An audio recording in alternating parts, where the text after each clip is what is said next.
Tambour Beading with Professor Bob Haven at the University of Kentucky.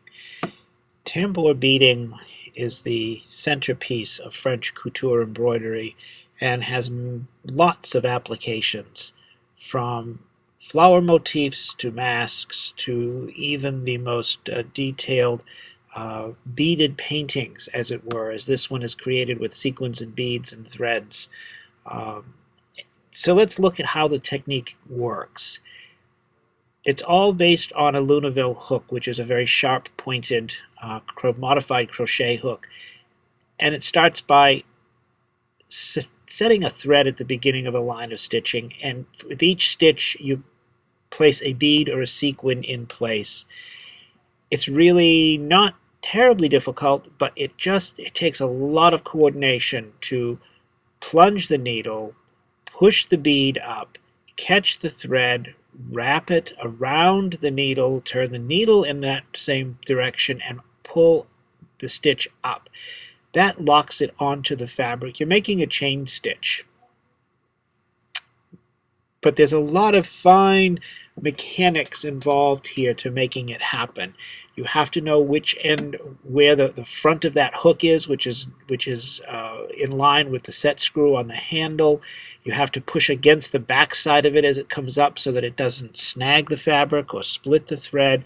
But the same technique is used for beads, it's used for sequins, it's used for bugle beads, it's used for pretty much the bulk of the techniques that are used in French couture embroidery. You can even use this hook to make a satin stitch as well as appliquing fabric. And I mean, I've even stitched through suede with the hook, and that takes a little bit of practice. But it just is a simple technique that once it's mastered and you understand the mechanics of it, you can develop a goodly amount of speed, which is why this technique is so widely used in the couture embroidery industry in Paris, because it is far more efficient, and you can do much more, much faster with this hook than you ever could with basic needle and thread surface embroidery or surface beading.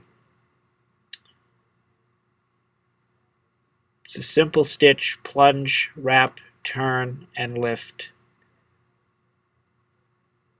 And the same stitch works for applying sequins.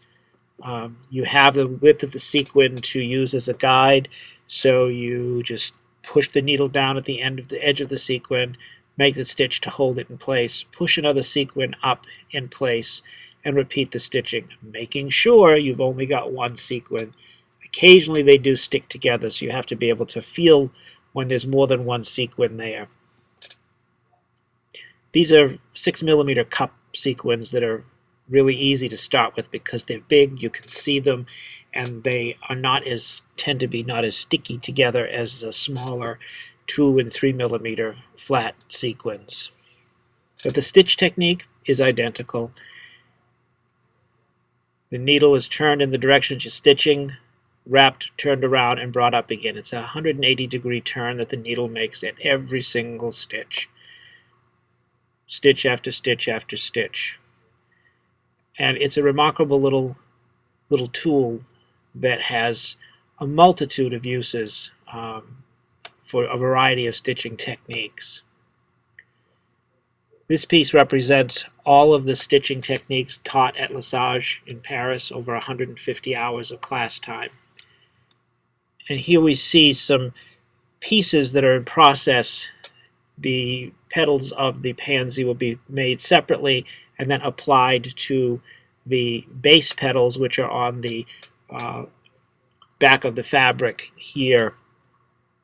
Combination of sequins and beads and threads. Here's one of the petals ready to be cut out, finished, and applied to the back petals of the piece.